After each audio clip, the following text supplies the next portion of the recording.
Good evening बच्चों। तो कैसे हो आप लोग बेटा? आज हम फिर से क्लास स्टार्ट करेंगे। ठीक है, कल जो क्लास ले रहे थे हम कौन सी क्लास पढ़ रहे थे? बैक्टीरिया या प्रोकैरियोटिक सेल्स। ठीक है, तो बेटा आज मैं फिर से आपको स्क्रीन पर कुछ दिख रहा होगा, ये हमारा बैक्टीरिया है। ठीक है, तो आज तो मैं बेटा इसकी पूरी जन्म कुंडली लेकर आया हूं। ठीक है, इसके हम बचपन से लेकर कब तक बुढ़ापे तक की सारी चीजें हम पढ़ने वाले हैं यहाँ पर। ठीक है, एक एक चीज पढ़ेंगे, कब इसने जन्म लिया, कब इसने पहली बार स्कूल में गया और उसके बाद सारी चीजें। ठीक है, वैसे तो ये नहीं जाता है लेकिन हम इसकी सारी चीजें पढ़ने वाले बेटा। बेटा ये दिख रहा है आपको डायग्राम स्क्रीन पर? अरे दिख रहा है, ये 3D मॉडल लाया हूं मैं आपके लिए। ठीक है, स्टार्ट करते हैं, बड़ा ही मजा आने वाला है। बैक्टीरिया यहाँ हम सारी चीजें देखने वाले हैं। कल लास्ट क्लास में हमने इसका इंट्रोडक्शन देखा था कि इंट्रोडक्शन में मैंने आपको काफी सारी चीजें बता दी थी कि बैक्टीरिया कहां कहां होते हैं। ठीक है, ऐसी जगह भी प्रेजेंट होते हैं जहां पर नॉर्मली एक ऑर्गेनिज्म सोच नहीं सकता कि वहां पर कोई जीवित रह सकता है। भैया हजारों डिग्री टेम्परेचर कितना होता है, ठीक है, हजारों माइनस डिग्री टेम्परेचर कितना होता है, बर्फ के अंदर ये जिंदा रहता है, ये दलदल के अंदर जिंदा रहता है बेटा। ये हमारे बैक्टीरियाज। ठीक है, बैक्टीरियाज को अगर ध्यान से देखो तो काफी सारी चीजें इसमें। ठीक है, इसके बाद इनके काफी सारे अलग अलग स्ट्रक्चर्स भी है बेटा। ठीक है, तो ये दलदल में भी रह लेते हैं। ठीक है, ये हजारों डिग्री टेम्परेचर पे भी रह लेते हैं, हजारों माइनस डिग्री टेम्परेचर पे भी रह लेते हैं। साथ ही साथ बेटा ये क्या करते हैं, बहुत सारी डिसीजेस फैलाते हैं, साथ ही साथ बहुत सारे फार्मर्स की ये क्या करते हैं, मदद करते हैं, बहुत सारे कामों में भी हेल्प भी करते हैं। ठीक है, तो हम इसका पूरा डिटेल में आज थोड़ा और देखेंगे, डिटेल में इसका नॉलेज लेंगे और एक एक चीज पढ़ने वाले हैं बैक्टीरियाज की या प्रोकैरियोटिक सेल्स की। तो बेटा स्टार्ट करते हैं कि हमने पहले तो डायग्राम बनाया था, स्ट्रक्चर ऑफ बैक्टीरिया हम पढ़ रहे थे। स्ट्रक्चर ऑफ बैक्टीरिया में मैंने आपको कुछ चीजें बताई थी। ठीक है, कि बैक्टीरिया के कौन कौन से पार्ट है, इसके पास कौन कौन सी मेम्ब्रेन्स है, इसका जो जेनेटिक मटेरियल होता है वो कहां होता है। ठीक है, इसके अंदर जो साइटोप्लाज्म था वो सारी चीजें हमने देखी थी। तो बेटा इसमें सबसे पहले हम बैक्टीरिया का स्ट्रक्चर देख चुके हैं, डायग्राम बना चुके हैं, अब उसके एक एक स्ट्रक्चर को लेकर हम इसको स्टार्ट करते हैं। ठीक है, तो सबसे पहले जो बैक्टीरिया है, बैक्टीरिया की हम बात करेंगे, सेल एनवेलप की बात करेंगे, यानी कि उसके आवरण की बात करेंगे, उसकी कवरेज की बात करेंगे, इसके पास कौन कौन सी मेम्ब्रेन्स प्रेजेंट है। ठीक है, तो बेटा हम सेल एनवेलप की बात कर लेते हैं। बैक्टीरिया के सेल एनवेलप या कोशिका आवरण की अगर मैं बात करूं, ठीक है, तो स्क्रीन पर आप देख सकते हैं most prokaryotic cells particularly the bacterial cells have a chemically complex cell envelope, या अधिकांश प्रोकैरियोटिक कोशिकाएं जो होती है विशेषकर जीवाणु कोशिकाओं में रासायनिक रूप से, ठीक है, बड़ा ही जटिल कोशिका आवरण होता है। कोशिका आवरण मतलब बेटा ये डिफेंस सिस्टम। मैंने आपको बताया था कि बैक्टीरिया बेटा इतनी खतरनाक ऐसी रेजिस्टिव कंडीशन में क्यों जीवित रह पाता है, क्योंकि उसके पास एक प्रोटेक्टिव सिस्टम गजब का है। ठीक है, इसके पास अपनी ढाल जो है, इसके पास जो अपना डिफेंस सिस्टम है बेटा बहुत मजबूत है। इस कारण बेटा इसको कोई तोड़ नहीं पाता और इसी कारण ये किसी भी कंडीशन में क्या कर जाता है, सर्वाइव कर जाता है, जीवित रह पाता है। ठीक है, तो सेल एनवेलप की बात करेंगे हम। ठीक है, और सेल एनवेलप जो है इसकी कवरिंग की बात करें तो नॉर्मली हमने देखा है कि प्लांट सेल जो होता है या पादप जो कोशिकाएं होती है, इनके पास बेटा सेल कवरिंग में बेटा सिर्फ उनकी जो लेयर्स होती है कौन कौन सी होती है आपको पता होगा। उनके पास कौन कौन सी लेयर्स है? एक तो होती है सेल वॉल होती है, कोशिका भित्ति, और दूसरी क्या होती है, प्लाज्मा मेम्ब्रेन मतलब कोशिका झिल्ली। ये सिर्फ दो चीज पादपों में प्रेजेंट होती है। लेकिन यहां पर हम बैक्टीरिया की बात कर रहे हैं बेटा। बैक्टीरिया वैसे तो इनकम्प्लीट होते हैं लेकिन बेटा इनकी सेल वॉल के कारण, इनकी कोशिका आवरण के कारण बेटा ये किसी भी कंडीशन में सर्वाइव कर जाते हैं, क्योंकि पादपों को तो बेटा सिर्फ हवा पानी और तूफान से बचना है। ठीक है, इनको हजारों डिग्री टेम्परेचर, रेगिस्तान में जो इतना ज्यादा टेम्परेचर है, वहां पर जो इतनी ज्यादा गर्मी है उससे भी बचना है। ठीक है, इसके अलावा भाई बर्फ के अंदर है तो वहां के टेम्परेचर से इनको बचना है। ठीक है, दलदल के अंदर है या फिर बेटा एसिड के अंदर भी तो ये प्रेजेंट होता है। एसिड के अंदर है तो वहां तो उनको बहुत ज्यादा ही अपनी बॉडी को स्ट्रॉन्ग बनाना पड़ता है। तो ऐसे में बेटा इनकी सेल एनवेलप जो होती है, ठीक है, कोशिका आवरण, इनकी कवरिंग्स, इनकी बाहर की जो परतें होती है, ये इनको क्या करती है, ऐसे कंडीशन में सर्वाइव कराने में मदद करती है। तो यहां पर पादपों में तो भैया दो ही क्या होती है, आउटर मेम्ब्रेन्स होती है, उनका आवरण होता है। लेकिन बैक्टीरिया में बेटा यहां पर इनके तीन आवरण होते हैं, तीन बाहर की मेम्ब्रेन्स होती है। ग्लाइकोकैलक्स सबसे पहला, ठीक है, ग्लाइकोकैलक्स, दूसरी होती है सेल वॉल और तीसरी होती है प्लाज्मा मेम्ब्रेन। और आपको अच्छे से पता है ग्लाइकोकैलक्स जो होती है दो फॉर्म्स के अंदर प्रेजेंट होती है। हम इसको अभी आने वाली स्लाइड्स में डिस्कस करेंगे।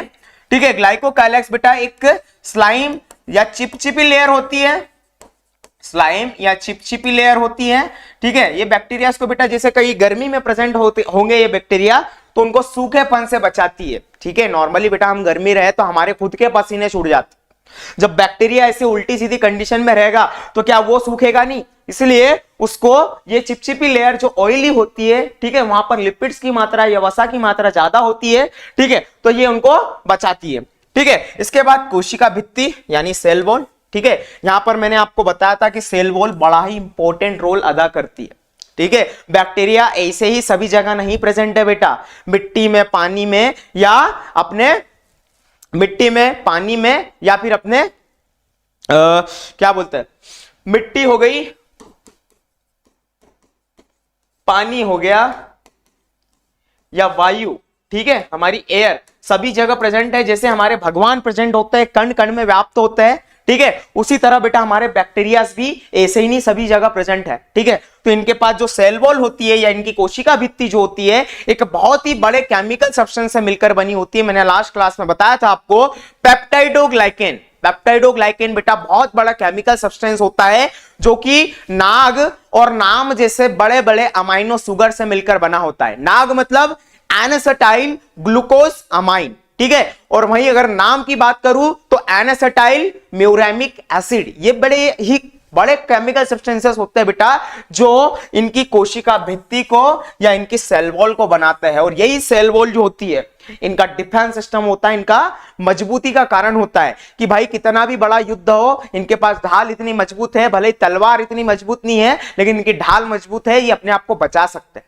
ठीक है। मैंने नॉर्मली बताया था कि बड़े बड़े महाराज जो होते हैं बेटा, ये जनरली युद्ध में अगर ज्यादा सक्षम नहीं है युद्ध में लड़ने के लिए, तो अपने किले की दीवारें बड़ी बना लेते कि कोई अटैक भी करे तो पहले उनको दीवारें तोड़नी पड़ेगी, तब जाकर वो उनको मार पाएंगे। तो डिफेंस सिस्टम मजबूत है तो आपको कोई नहीं हरा पाएगा बेटा, भले ही आप गोल ना कर पा रहे हो उस टीम में। अगर मैदान में आप खेल रहे हो, कोई सा टूर्नामेंट खेल रहे हो, तो अगर आपके पास ऐसे स्ट्राइकर नहीं है जो गोल कर सके, ठीक है, ऐसे स्ट्राइकर नहीं है जो गोल कर सके और आपको जिता सके, लेकिन आपका डिफेंस सिस्टम मजबूत है तो वो गोल नहीं कर पाएंगे, आपका मैच ड्रॉ हो जाएगा। सिंपल सी बात है, ठीक है। तो बेटा आज हम इसको डिटेल में पढ़ रहे हैं, ठीक है। अधिकांश प्रोकैरियोटिक कोशिकाएं विशेषकर जीवाणु कोशिकाओं में रासायनिक रूप से, ठीक है, रासायनिक रूप क्या है, रासायनिक रूप मतलब हमारी कोशिका भित्ति या ग्लाइकोकैलक्स की बात करें तो इनका केमिकल कंबुशन इतना मजबूत होता है कि इनको कोई भी चीज नहीं तोड़ पाती। इसी कारण ये बैक्टीरिया किसी भी कंडीशन में अपने आप को जिंदा रख पाते हैं, ठीक है। नॉर्मली हमारे जैसे ऑर्गेनिज्म में किसी की औकात नहीं है बेटा कि ऐसी ऐसी कंडीशन में जी सके, नॉर्मली हम सोच भी नहीं सकते, ठीक है, क्लियर है। तो भैया हमारी सेल एनवेलप या इस बैक्टीरिया की बाहर की जो कवरिंग्स है वो कौन कौन सी है, पहली है ग्लाइकोकैलक्स, दूसरी कौन सी है कोशिका भित्ति मतलब सेल वॉल, और तीसरी जो है प्लाज्मा मेम्ब्रेन जो सबके पास है। जंतुओं के पास भी प्लाज्मा मेम्ब्रेन होती है, हमारे पास तो है ही, ठीक है। इसके बाद पादपों के पास भी होती है और बैक्टीरिया के पास भी होती है। भले ही माइक्रो ऑर्गेनिज्म है बेटा, भले ही सूक्ष्मदर्शी है, ठीक है, जिसको हमको माइक्रोस्कोप की मदद से देखना पड़ता है, लेकिन ये भी अपने आप में बड़ा ही खतरनाक स्ट्रक्चर है, ठीक है। तो इसके बारे में हम पढ़ रहे हैं, आगे बढ़ेंगे बेटा।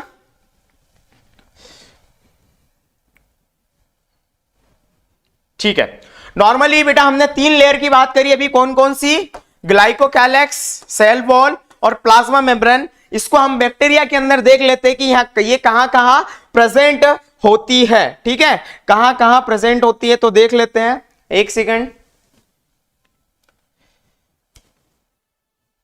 ठीक है। ये हमारा बैक्टीरिया है बेटा, देख लेते हैं। तो देखो बेटा ये बैक्टीरिया आपको दिख रहा है, यस और नो, पूरा क्लियर देख लेते हैं इसको। ये पूरा बैक्टीरिया बेटा, इस बैक्टीरिया के पास अगर आप देखो तो बाहर इस बैक्टीरिया की मेन बॉडी से बेटा एक स्ट्रक्चर बाहर निकल रहा है, ठीक है। इस मेन बॉडी से एक स्ट्रक्चर बाहर निकल रहा है, ये पूंछ जैसा, ये पूंछ जैसा स्ट्रक्चर क्या है बेटा, ये पूंछ जैसा स्ट्रक्चर होता है इसका फ्लैजिला। क्या होता है, फ्लैजिला, ये देख सकते हो आप, this structure called as flagella, ठीक है। इसके बाद अगर इसकी बॉडी में से अगर फिंगर लाइक प्रोजेक्शन, ये फिंगर जैसे आपको स्ट्रक्चर्स दिख रहे हैं, ये फिंगर लाइक स्ट्रक्चर्स क्या होते हैं, ये फिम्बरीज होती है, फिम्बरीज होती है, ठीक है। एक्चुअली बैक्टीरिया को यहां वहां जब पानी के अंदर ये मूवमेंट करता है, ठीक है, बैक्टीरिया जब पानी के अंदर मूवमेंट करता है, कहीं उसको खाना मिल जाता है तो उस खाने को पकड़ने के लिए या उसको कहीं रुकना है चट्टान पर या कहीं किनारे पर रुकना है, तो बेटा उसको अटैचमेंट में हेल्प करता है कि वो कहीं उसको पकड़ कर रुक जाए। ठीक है, तो ये फिमरिस का काम होता है। क्लियर है? इसके बाद बेटा एक सेकेंड,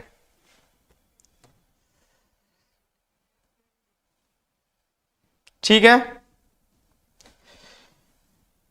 अब हम बात करेंगे बेटा इस बैक्टीरिया के। अगर पूरी बॉडी को देखो आप तो यहां पर इसके कई सारे स्ट्रक्चर्स हैं। हमने कल क्लास में डिस्कस किया था कि अभी हम क्योंकि सेल एनवलप की बात कर रहे हैं तो पहले सेल एनवलप देख लेते हैं इसकी। ठीक है, अभी हमने क्या देखा, सबसे बाहर की जो लेयर होती है वो कौन सी थी बेटा? सबसे बाहर की लेयर इसकी थी हमारी ग्लाइकोकैलेक्स। ठीक है, तो ग्लाइकोकैलेक्स जो होता है इसके ऊपर बेटा, ठीक है, ग्लाइकोकैलेक्स क्या होता है? चिपचिपा पदार्थ होता है। क्या होता है? चिपचिपा पदार्थ होता है या कैप्सूल के फॉर्म में होता है। ठीक है, ये आपको दिखाई दे रहा है क्या? ये क्या है बेटा? कैप्सूल है। ठीक है, कैप्सूल बेटा एक फॉर्म होता है हमारे ग्लाइकोकैलेक्स का, क्योंकि ग्लाइकोकैलेक्स जो है बेटा दो फॉर्म में प्रेजेंट होती है। कौन कौन से देख लेते हैं हम। ग्लाइकोकैलेक्स दो फॉर्म में होती है, एक होती है चिपचिपी यानी स्लाइम लेयर, और दूसरी क्या होती है बेटा? कैप्सूल के फॉर्म में होती है। ठीक है, अगर मैं स्लाइम लेयर की बात करूं, स्लाइम लेयर चिपचिपी होती है, ऑयली होती है। ये बैक्टीरिया को बेटा, अगर बैक्टीरिया कहीं रेगिस्तान में है या डेजर्ट में है या कहीं हजारों डिग्री टेम्परेचर में उपस्थित है तो वहां पर बेटा ये इनको सूखेपन से बचाती है। क्योंकि नॉर्मली बेटा हम भी गर्मी में रहे तो हमारी बॉडी में से पानी निकलने लगता है पसीने के फॉर्म में, हमारी बॉडी सूखने लगेगी ना, तो बैक्टीरिया को बेटा ये सूखने से बचाती है।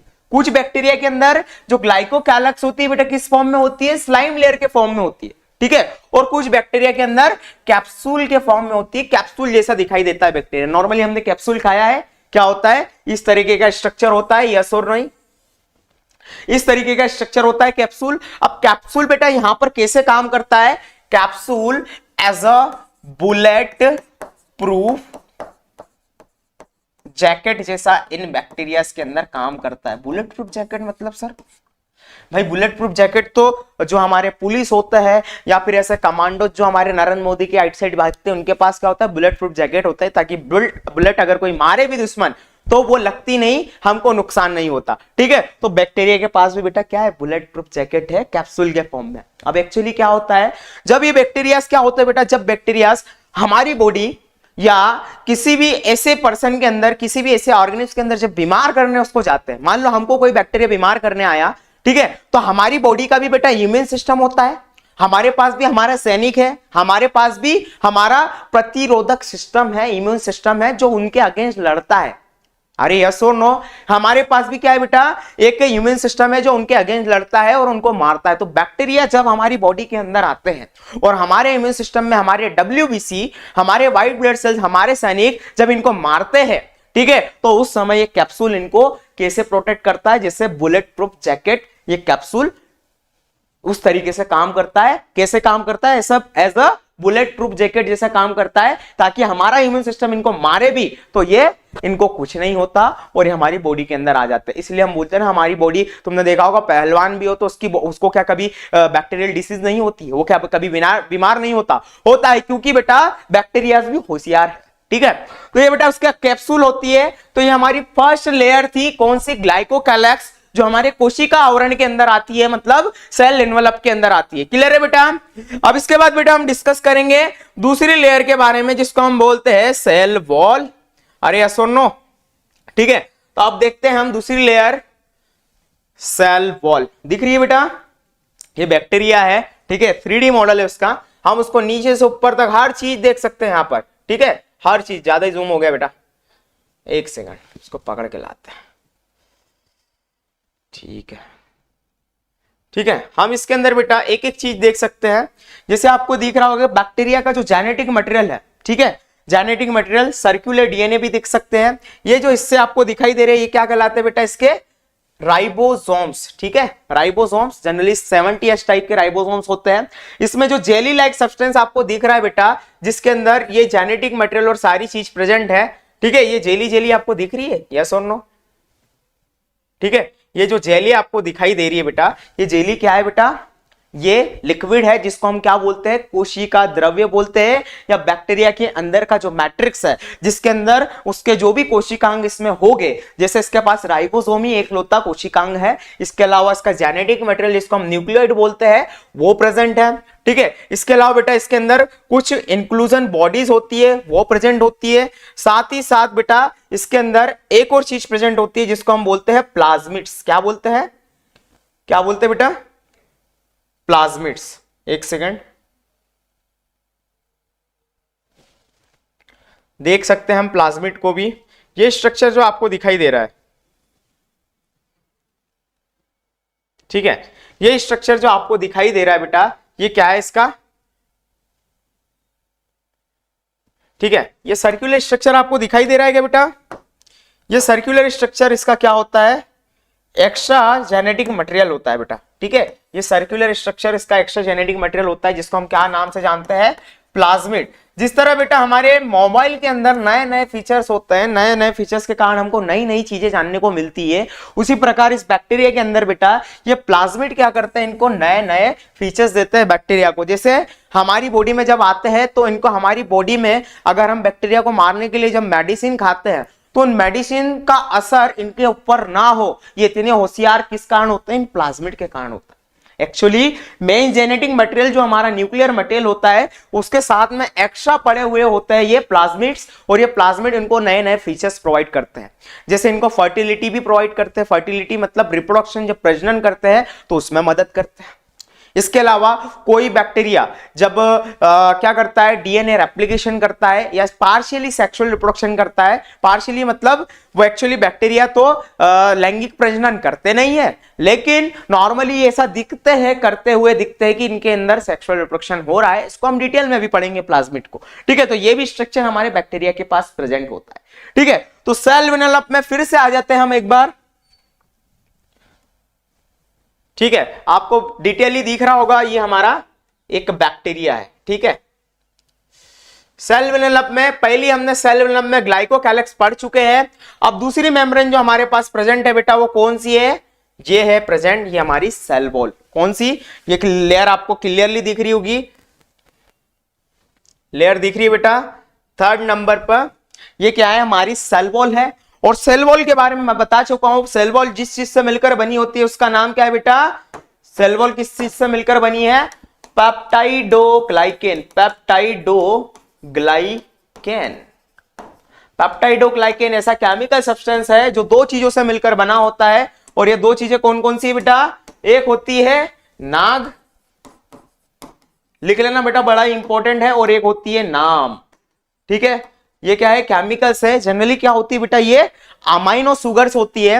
अमाइनो सुगर्स भी कौन सी, एनेसेटाइल, एनेसेटाइल ग्लूकोज अमाइन और एनेसेटाइल म्यूरेमिक एसिड, ठीक है, म्यूरेमिक एसिड। ये बहुत ही कॉम्प्लेक्स केमिकल सब्सटेंस होता है बेटा, इसको शॉर्ट फॉर्म में हम नाग बोलते हैं और नाम बोलते हैं, ठीक है। और इन दो चीजों से मिलकर बना होता है पेप्टाइडोग्लाइकेन। नॉर्मली हम बोलते हैं ना, जो प्लांट होते हैं या पादप होते हैं उनकी जो सेल वॉल होती है वो सेल्यूलोज से मिलकर बनी होती है। जनरली वो पॉलीसैकेराइड्स होते हैं, बड़े मतलब कई सारे ग्लूकोज आपस में मिलकर एक लंबी लाखों की चेन बना लेते हैं, वो पॉलीसैकेराइड होते हैं, ठीक है। लेकिन ये बेटा काय से मिलकर बना है, ये ग्लूकोज से मिलकर नहीं बना है, ये काय से मिलकर बना है, ये हमारे अमाइनो सुगर से मिलकर बना है, ठीक है, अम्लीय शर्करा से मिलकर बना है। कौन, हमारी सेल वॉल, ठीक है। ये सेल वॉल आपको दिख ही रही है, ठीक है, सेल वॉल की बात कर रहे हैं, ठीक है। सेल वॉल के कारण ही बेटा बैक्टीरिया इतने उटपटांग हरकतें कर पाता है, या ऐसी ऐसी जगह पर जीवित रह पाता है जहां पर नॉर्मली कोई सोच भी नहीं सकता, ठीक है। नॉर्मली अगर मैं बैक्टीरिया की बात करूं बेटा, तो आपने देखा होगा बैक्टीरिया कहां कहां उपस्थित है, ठीक है, बैक्टीरिया कहां कहां उपस्थित है। एक सेकेंड,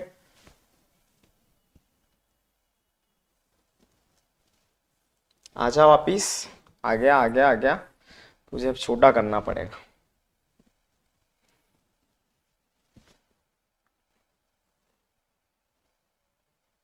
ठीक है, बैक्टीरिया नॉर्मली बेटा कहां कहां उपस्थित होता है? अगर मैं बात करूं तो बैक्टीरिया की बेटा एक कैटेगरी होती है जिसको हम क्या बोलते हैं? बैक्टीरिया की एक कैटेगरी होती है जिसको हम बोलते हैं आर्कियाई बैक्टीरिया। क्या होता है ये? जनरली हम जब पहला चैप्टर पढ़ेंगे, जब हम बायोलॉजिकल क्लासिफिकेशन करते हैं तो बैक्टीरिया के बारे में हम पढ़ते हैं कि बैक्टीरिया जो होता है बेटा किंगडम मोनेरा का सबसे बड़ा या सबसे सोल मेंबर है। मतलब पूरा किंगडम मोनेरा, जो पूरा किंगडम मोनेरा है, इसके अंदर सारे जो एग्जांपल्स होते हैं वो सारे कौन भरे पड़े होते हैं? बैक्टीरिया पड़े होते हैं। कि बैक्टीरिया पूरे मोनेरा किंगडम के अंदर आते हैं। ठीक है, तो मोनेरा जब किंगडम हम पढ़ते हैं तो हम देखते हैं कि दो प्रकार के वहां बैक्टीरिया होते हैं। एक होते हैं बेटा कौन से? एक होते हैं आर्काई बैक्टीरिया। ठीक है, आर्काई बैक्टीरिया ऐसे बैक्टीरिया जो बेटा कई विषम परिस्थितियों में क्या होता है? विषम परिस्थितियों में जीवित रह सकते हैं। विषम परिस्थितियों में जीवित रह सकते हैं। इनमें भी बेटा कैटेगरीज है। सबसे पहले जो आते हैं वो कौन से होते हैं? सबसे पहले जो आते हैं वो कहलाते हैं बेटा हेलोफाइल्स। हेलोफाइल्स वो होते हैं बेटा जो बहुत ही ज्यादा खारे पानी में जीवित रहते हैं। खारे पानी में मतलब मराइन वाटर, समुद्र के पानी की बात कर रहे हैं हम। समुद्र के पानी में, समुद्र का पानी आपको पता ही है खारा ही होता है। ठीक है, मराइन वाटर भी बोलते हैं। ये खारे पानी में बहुत ही ज्यादा खारा, जिसमें लवण की मात्रा, नमक की मात्रा, आयोडीन की मात्रा, या हमारे जो क्या होते हैं NaCl हो, MgCl हो, जितने भी नमक है, ठीक है, जितने भी नमक है ये क्या होते हैं? इनकी क्वांटिटी बहुत ज्यादा होती है। ठीक है, खारे पानी में ये बैक्टीरिया प्रेजेंट होते हैं। तो ऐसे बैक्टीरिया बेटा जो खारे पानी में भी प्रेजेंट होते हैं हेलोफाइल्स कहलाते हैं। इसके बाद दूसरे जो बैक्टीरिया होते हैं बेटा वो कहलाते हैं थर्मो एसिडोफिल्स। और थर्मो एसिडोफिल्स मतलब थर्मो बेटा, थर्मो जो वर्ड आता है टेम्परेचर से आता है, एसिड, ठीक है, फिल्स, ठीक है, ऐसे बैक्टीरिया जो बेटा एसिड के अंदर प्रेजेंट रहता है। ठीक है, जो बड़े बड़े ओशियन होते हैं ना बेटा, जो बड़े बड़े ओशियंस होते हैं, ठीक है, उनके अंदर क्या होता है? हाईली प्रेशर भी होता है। मतलब जो चीज जितनी बड़ी होती है, जैसे समुद्र है, ओशियंस की बात कर रहा हूं मैं, जैसे अरब सागर हो गया, हिंद महासागर हो गया, तो ये बेटा बहुत ही गहरे होते हैं। तो कोई भी चीज जब नीचे जाती है बेटा तो उसके ऊपर जो प्रेशर होता है वो बहुत ज्यादा लगने लगता है। तो इस प्रेशर में जिंदा रहना या जीवित रहना नामुमकिन है। इस प्रेशर में भी ये बैक्टीरिया बेटा जीवित रह पाते हैं। तो इनको हम थर्मो एसिडोफिल्स के नाम से जानते हैं कि जो एसिडिक कंडीशन या बड़े बड़े हॉट स्प्रिंग्स या ऐसी जगह पर ये जीवित रह जाते हैं जहां पर हम अंदाजा भी नहीं लगा सकते। ठीक है, तो ये थर्मो एसिडोफिल्स की कैटेगरी होती है बैक्टीरिया की जो बड़े बड़े ओशियंस में जिंदा रहते हैं। ठीक है, महासागरों में। इसके बाद बेटा तीसरी जो कैटेगरी आती है वो कहलाते हैं मिथेनोजोन्स। मिथेनोजेंस ये ऐसे बैक्टीरिया होते हैं बेटा जो क्या करते हैं? आपके कहां प्रेजेंट होते हैं?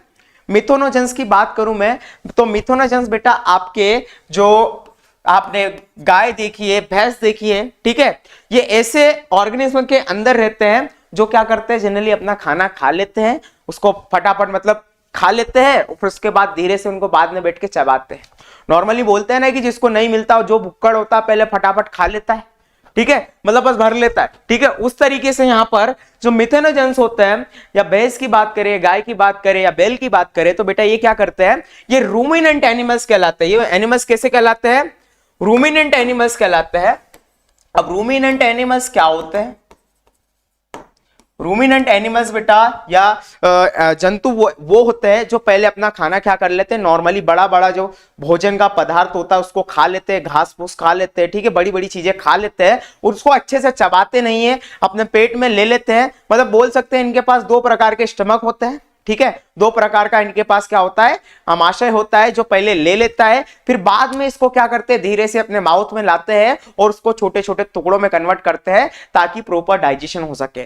तो ऐसे रूमिनेंट एनिमल्स के अंदर बेटा, ऐसे रूमिनेंट एनिमल्स के अंदर क्या होता है? ये हमारे मिथेनोजेंस बैक्टीरिया की कैटेगरी होती है जो प्रेजेंट होता है। और यहां पर बेटा एक चीज को प्रोड्यूस करते हैं जिसको हम बोलते हैं बायोगैस या गोबर गैस। आपने सुन रखा है गोबर गैस क्या होती है? तो गोबर गैस बेटा हमारे गोबर से निकलती है, काऊ के डंक से या बफेलो के डंक से, मतलब भैंस या गाय के गोबर से क्या होती है? बायोगैस प्रोड्यूस की जाती है। और बायोगैस कौन सी होती है बेटा बायोगैस की अगर मैं बात करूं तो बैक्टीरिया की कैटेगरी क्या है, मिथेनोजेंस। ये बायोगैस का ही नाम होता है एक और, जिसको हम बोलते हैं CH4 या मीथेन गैस। क्या बोलते हैं बेटा, मीथेन गैस बोलते हैं। और बायोगैस ही हमारी मीथेन गैस होती है, जो ये मिथेनोजेंस बैक्टीरिया उस गोबर में प्रेजेंट होता है इन ऑर्गेनिज्म के अंदर, इनकी आंतों के अंदर प्रेजेंट होकर ये मीथेन गैस को प्रोड्यूस करते हैं। ठीक है, तो बायोगैस कौन प्रोड्यूस करता है, मिथेनोजेंस करते हैं। और यही बैक्टीरिया बेटा ऐसी उल्टी सीधी कंडीशन में भी जीवित रहता है, गोबर के अंदर, किसी ऑर्गेनिज्म के अंदर, बाहर की तो चलो ठीक है, अंदर भी ये प्रेजेंट होता है। इसके अलावा बेटा कुछ चौथे प्रकार की अगर मैं बात करूं तो जो बैक्टीरिया होते हैं चौथे प्रकार की, कुछ ऑर्गेनिज्म मार्शी एरिया, मार्शी बोले तो दलदली, दलदली मतलब आपने दलदली एरिया देखा है, ये मतलब कुछ क्या होता है दलदली एरिया में, क्या होता है मतलब एक ही जगह काफी सालों से पानी जमा रहता है, ऐसी जगह जहां पर काफी सालों से एक ही जगह पानी जमा होकर वहां की मिट्टी इतनी पतली या बोल सकते इतनी गीली हो जाती है, अगर कोई पैर रख दे तो धीरे धीरे नीचे ही जाता है, ऊपर आने के कोई चांसेस नहीं जब तक उसको कोई सपोर्ट नहीं मिलता है, मतलब पानी इतना रीझ जाता है। तो ऐसी जगह पर भी हमारे ये बैक्टीरिया उपस्थित होते हैं। और बेटा ये इतनी हार्श हैबिटेट, मतलब जहां पर हम नॉर्मली जीने के बारे में सोच भी नहीं सकते हैं, ऐसी कंडीशन में बैक्टीरिया क्यों जी पाता है, क्योंकि इनके पास क्या होता है, सेल वॉल होती है। ठीक है, इनके पास सेल वॉल होती है जो इनको इन ऐसी उल्टी सीधी कंडीशन में भी क्या करती है, प्रोटेक्ट करती है, इनको बचाती है, इनको सुरक्षा देती है। तो बेटा डिफेंस सिस्टम मजबूत है तो आप कुछ भी कर सकते हो, कहीं पर भी रह सकते हो। ठीक है, तो नॉर्मली अपने आप को बेटा आप लोग भी इतना स्ट्रॉन्ग बना लो कि आपको कोई सी भी कंडीशन में रख दिया जाए, दुनिया के कोई से भी कोने में पटक दिया जाए, लेकिन आप वहां पर जिंदा रहकर आप जो लाइफ में करना चाहते हैं वो कर सकते हैं। ठीक है, तो बैक्टीरिया ये हमको सिखा कर जाता है। अब हम थोड़ा आगे बढ़ते हैं बेटा। हमने देख लिए कि एक कैटेगरी होते हैं बैक्टीरिया जिसको बोलते हैं आर्कियाई बैक्टीरिया। इसके अलावा एक और बैक्टीरिया होता है जिनको बोलते हैं यू बैक्टीरिया और वास्तविक बैक्टीरिया, जिनके बारे में हम आगे बढ़ रहे हैं। ठीक है, तो आगे बढ़ते हैं बेटा, समझ में आया ये? ठीक है, ये बैक्टीरिया बेटा हमने दो चीजों के बारे में डिस्कशन कर लिया। कौन कौन सी चीजों के बारे में डिस्कशन कर लिया? एक तो बेटा इसकी ग्लाइकोकैलिक्स के बारे में हमने बात कर ली है, और दूसरा बेटा हमने इसके सेल वॉल के बारे में बात कर लिया। ठीक है, अब तीसरा बेटा हम इसकी बात करेंगे प्लाज्मा मेम्ब्रेन या सेल मेम्ब्रेन। क्या बेटा? प्लाज्मा मेम्ब्रेन या सेल मेम्ब्रेन। ये आपको दिख रही है बेटा येलो कलर की मेम्ब्रेन। ठीक है, ये येलो कलर की मेम्ब्रेन दिख रही है, येलो कलर की मेम्ब्रेन होती है सेल मेम्ब्रेन कहो या प्लाज्मा मेम्ब्रेन कहो। इसको हम हिंदी में क्या कहते हैं बेटा? इसको हम हिंदी में कहते हैं कोशिका द्रव्य झिल्ली। क्या कहते हैं? कोशिका द्रव्य झिल्ली। और ये कोशिका के द्रव्य को, ये जो द्रव्य यहां पर लिक्विड जो आपको दिख रहा है, जेली लाइक जो सब्सटेंस दिख रहा है, उसको क्या करती है? पकड़े हुए रखती है। उसको क्या करते हैं? सबसे पहली लेयर होती है जो इसको फोल्ड करके रखती है। ठीक है, उसके अंदर प्लाज्मा मेम्ब्रेन के अंदर प्रेजेंट होता है। और प्लाज्मा मेम्ब्रेन की खासियत क्या होती है बेटा? प्लाज्मा मेम्ब्रेन की खासियत ये है कि बेटा ये क्या होती है? लिपोप्रोटीन से मिलकर बनी होती है। लिपोप्रोटीन सर बोलेंगे, लिपोप्रोटीन नया वर्ड सुनने में दिख रहा है। तो लिपो बेटा वर्ड आता है लिपिड से। काय से आता है? लिपिड से। और लिपिड जो होता है इसका हिंदी मीनिंग होता है वसा। वसा या चर्बी, चर्बी या फैट, एक ही नाम है बेटा। ठीक है, तो ये फैट से, और प्रोटीन तो आपको पता ही है कि प्रोटीन क्या होता है। तो प्लाज्मा मेम्ब्रेन बेटा एक्चुअली क्या है? लिपोप्रोटीन मेड स्ट्रक्चर होता है, चाहे पादपों के अंदर, चाहे बैक्टीरिया के अंदर हो, चाहे ऐसे माइक्रो ऑर्गन्स के अंदर हो, प्लाज्मा मेम्ब्रेन इससे ही मिलकर बनी होती है। ठीक है, क्लियर है? इसके अलावा प्लाज्मा मेम्ब्रेन की मैं बात करूं तो चाहे जंतु हो चाहे पादप हो, उसके अंदर प्लाज्मा मेम्ब्रेन जो हमारी कोशिका झिल्ली होती है, उसका काम क्या होता है? कोशिका झिल्ली ये बेटा क्या होती है? अपनी मर्जी के बिना ना किसी चीज को अंदर आने देती है, ना किसी चीज को बाहर जाने देती है। ये क्या होती है बेटा? सिलेक्टिवली परमिएबल होती है। कैसी होती है? सिलेक्टिवली परमिएबल, मतलब वो चयन करेगी और किसको आगे जाने देना है, परमिशन देनी है या नहीं देनी है, उसकी मर्जी के बिना कोई भी चीजें आगे पीछे नहीं होती। क्लियर है बेटा? तो वापस से बेटा हम हमारी स्लाइड पर आ जाते हैं। या हमने सेल एनवेलप के बारे में देख लिया, इसको 3D देख लिया है कि किस तरीके से होती है। ठीक है, यही जो बेटा आपको ये सेल एनवेलप दिखाई दे रही है, ठीक है, ये सेल एनवेलप जो दिखाई दे रही है, इसमें अगर ध्यान से देखो तो इस ग्लाइकोकाइलेक्स या फर्स्ट लेयर हमारी प्लाज्मा मेम्ब्रेन हो गई, दूसरी कौन सी हो गई, सेल वॉल हो गई, और तीसरी जो है ग्लाइकोकाइलेक्स या तो कैप्सूल के फॉर्म में होती है या तो स्लाइम लेयर, चिपचिपी लेयर के फॉर्म में होती है। इसी में से बेटा और भी स्ट्रक्चर्स निकलते हैं जिनको हम बोलते हैं फिम्ब्रे या पिलाई। फिम्ब्रे का काम क्या होता है, जब बैक्टीरिया एक जगह से दूसरी जगह क्या होता है बेटा, जाता है, ठीक है, जब बैक्टीरिया एक जगह से दूसरी जगह जाता है या उसको पानी के अंदर, मान लो बैक्टीरिया क्या होता है अपने मूवमेंट जो लोकोमोशन जो करते हैं वो किसकी मदद के कारण कर पाते हैं, एक जगह से दूसरी जगह जाना, किसके कारण कर पाते हैं, इन फ्लैजिला के कारण बेटा। किनके कारण, इन फ्लैजिला के कारण। ये लंबे लंबे दिख रहे हैं आपको, ये इसके क्या होते हैं बेटा, फ्लैजिला होते हैं, ठीक है, ये क्या होते हैं, फ्लैजिला, ठीक है। इन फ्लैजिला की मदद से क्या कर पाते हैं, ये मूवमेंट कर पाते हैं, एक जगह से दूसरी जगह जा पाते हैं। जैसे सांप मूवमेंट करता है ना, एक रस्सी को हम मूवमेंट करवाए, उस तरह से ये फ्लैजिला क्या करते हैं, मूवमेंट करते हैं, जिससे ये एक जगह से दूसरी जगह जा पाते हैं। लेकिन नॉर्मली बेटा इस बैक्टीरिया को कहीं रुकना है या इसको खाना मिल जाए, तो जब वो वहां पर रुकना अगर चाहे तो वो कैसे रुकता है, तो उसके लिए यहां पर बेटा एक स्ट्रक्चर है जिसको हम बोलते हैं फिम्ब्रे। क्या बोलते हैं, ये जो आपको हेयर लाइक स्ट्रक्चर यहां पर दिखाई दे रहे हैं, ये दिख रहे हैं बेटा स्ट्रक्चर, ये बाहर निकले स्ट्रक्चर जो दिख रहा है, ये क्या कहलाते हैं, ये फिम्ब्रे कहलाते हैं, ठीक है। ये स्ट्रक्चर आपको दिखाई दे रहा है, ये नीचे जो बाल बाल जैसे फिंगर लाइक जैसे प्रोजेक्शन दिख रहा है आपको, ये कहलाता है बेटा फिम्ब्रे। और इसकी मदद से ये बैक्टीरिया क्या होता है, इसकी मदद से ये बैक्टीरिया किसी भी जगह पर रुक पाता है या उसको पकड़ पाता है। मान लो उसको किनारे के ऊपर खड़े होना है तो इन फिम्ब्रिस की मदद से ये खड़ा होता है, ठीक है। ये फिम्ब्रिस है, आपको दिख रहे होंगे क्लियर, ठीक है। अब बेटा हम आगे बात करेंगे, इसमें एक और चीज है सर्कुलर डीएनए, जेनेटिक मटेरियल।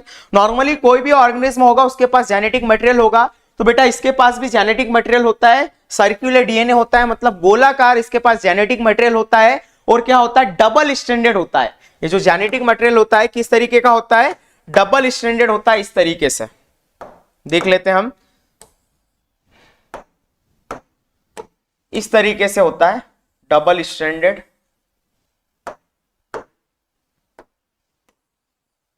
इस तरीके से डबल स्ट्रैंडेड होता है बेटा, दो लाइन एक साथ क्या होती, जुड़ी होती है। और डबल स्ट्रैंडेड सर्कुलर मतलब गोलाकार डीएनए प्रेजेंट होता है। डीएनए का फुल फॉर्म तो आपको पता ही है, डीऑक्सीराइबो न्यूक्लिक एसिड। ये इस तरीका का जेनेटिक मटेरियल इन बैक्टीरिया के अंदर बेटा क्या होता है, उपस्थित होता है। इसको अभी हम डिटेल में देखेंगे, पहले हम और कुछ चीजें देख लेते हैं।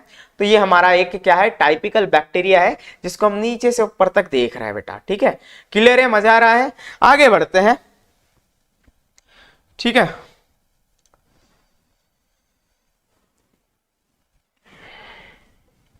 हाँ,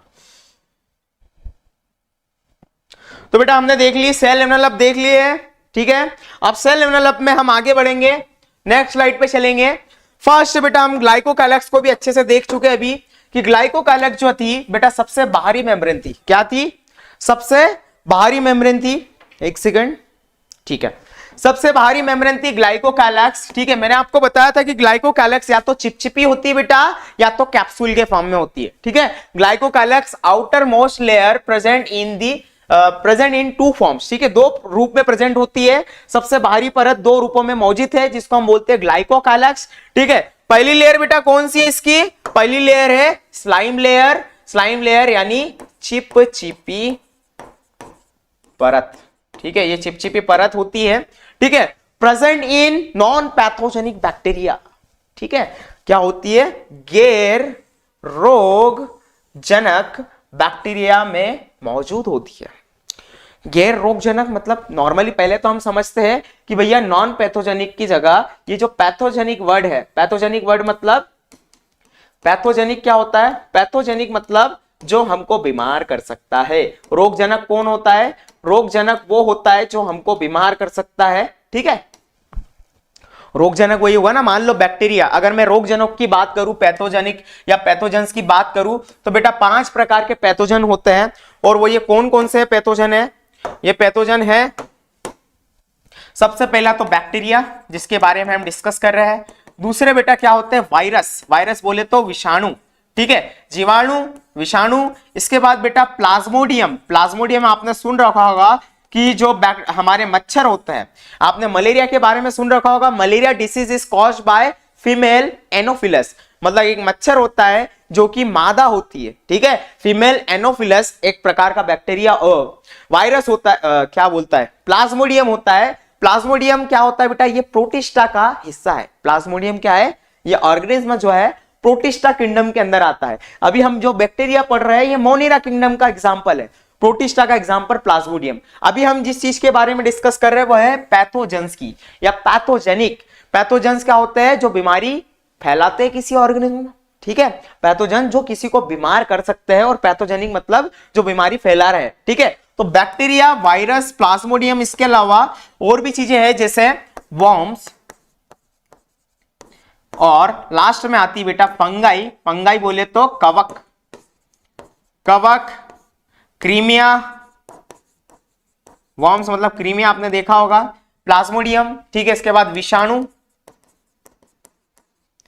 ठीक है, और ये हमारे जीवाणु, ठीक है। जीवाणु के बारे में हम पढ़ रहे हैं, जीवाणु, ठीक है। तो ये 5 प्रकार के बेटा क्या है, पैथोजेंस है जो हमको बीमार कर सकते हैं। बैक्टीरिया उनमें से एक है, ठीक है। तो हमारे जो स्लाइम लेयर या चिपचिपी लेयर की हम जो बात कर रहे हैं, चिपचिपी लेयर किसमें प्रेजेंट होता है, जो नॉन पैथोजेनिक होते हैं। नॉन मतलब जो गैर रोगजनक होता है, गैर रोगजनक मतलब जो हमको रोग नहीं फैलाते। स्लाइम लेयर, चिपचिपी लेयर भी ऐसे बैक्टीरिया के अंदर प्रेजेंट होती है जो हमको रोग नहीं फैलाते, ऐसे बैक्टीरिया में ये मौजूद होती है, ठीक है। इसके बाद क्या लिखा है, ढीली श्लेष्मा परत जो बैक्टीरिया के सूखने या सूखापन से रोकती है। कौन, यहां पर बेटा ये स्लाइम लेयर की बात कर रहे हैं हम कि बेटा ये लूज होती है। म्यूसिलेजनस मतलब क्या होता है बेटा, श्लेष्मा परत मतलब क्या होता है बेटा, ऑयली, ठीक है, ऑयली होती है। और ऑयली किस कारण होती है, क्योंकि बेटा यहां पर इस लेयर में प्रेजेंट होता है म्यूकस, या ऐसे सब्सटेंस प्रेजेंट होते हैं जो म्यूकोपॉलीसैकेराइड्स कहलाते हैं। क्या कहलाते हैं बेटा, म्यूकोपॉलीसैकेराइड ऐसे सब्सटेंस होते हैं, जनरली क्या होते हैं, ये म्यूकस होता है, और म्यूकस चिपचिपा होता है, क्या होता है, ऑयली होता है। तो ऑयली होने के कारण क्या होता है बेटा, ये ऑयल, और आपको नॉर्मली अगर पता हो तो बेटा पानी और तेल की कभी बनती है क्या, एक गिलास में आप पानी लो और उसके अंदर थोड़ा सा तेल मिला दो, तो क्या दोनों आपस में घुल जाते हैं क्या, नहीं घुलते। तो बेटा बैक्टीरिया के पास आखिरी की जो बाहर की जो लेयर है, जिसको हम क्या बोल रहे हैं, ग्लाइकोकैलेक्स में जो स्लाइम लेयर होती है, स्लाइम मतलब चिपचिपी लेयर, इसके पास ऑयल होता है। ऑयल के कारण अंदर का जो पानी है वो बाहर नहीं जा पाता है, तो इस बैक्टीरिया को बेटा क्या करता है, ये सूखेपन से बचाती है। ये क्या होती है, सबसे पहले तो ढीली होती है, लूज होती है, और म्यूसिलेजिनस लेयर विच रेजिस्ट डेजिकेशन, डेजिकेशन बोले तो टूटने से उसको बचाती है, बैक्टीरिया को दरारों पड़ने से बचाती है, और दरार नहीं पड़ती है, और ड्राइनेस मतलब सूखेपन से बचाती। तुमने भी देखा होगा नॉर्मली जब गर्मी आती है तो हमारे जो नदी तालाब सूख जाते हैं तो वहां पर दरारें पड़ने लगती है, ठीक है। डेजिकेशन मतलब सूखने से या उसमें दरार पड़ने से बचाता है कौन, ये ऑयली सब्सटेंस जिसको हम बोलते हैं स्लाइम लेयर, ठीक है। कहां प्रेजेंट होती है, ऐसे बैक्टीरिया के अंदर प्रेजेंट होती है जो हमको बीमार नहीं करते। क्लियर है। अब थोड़ा आगे बढ़ेंगे बेटा, इसमें पहली लेयर हमारी स्लाइम लेयर हो गई है। अब दूसरी लेयर की बात करेंगे, कैप्सूल, ठीक है। किसकी बात करेंगे, कैप्सूल, ठीक है। कैप्सूल हमारा दूसरा फॉर्म होता है, किसका फॉर्म होता है बेटा, हमारे ग्लाइकोकैलेक्स का, ठीक है। तो खैर अभी टाइम हो गया बेटा, नेक्स्ट क्लास में मिलते हैं, हम इसी टॉपिक को आगे कंटिन्यू करेंगे, इसको पढ़कर आना, ठीक है। मिलते हैं, थैंक यू, है ना।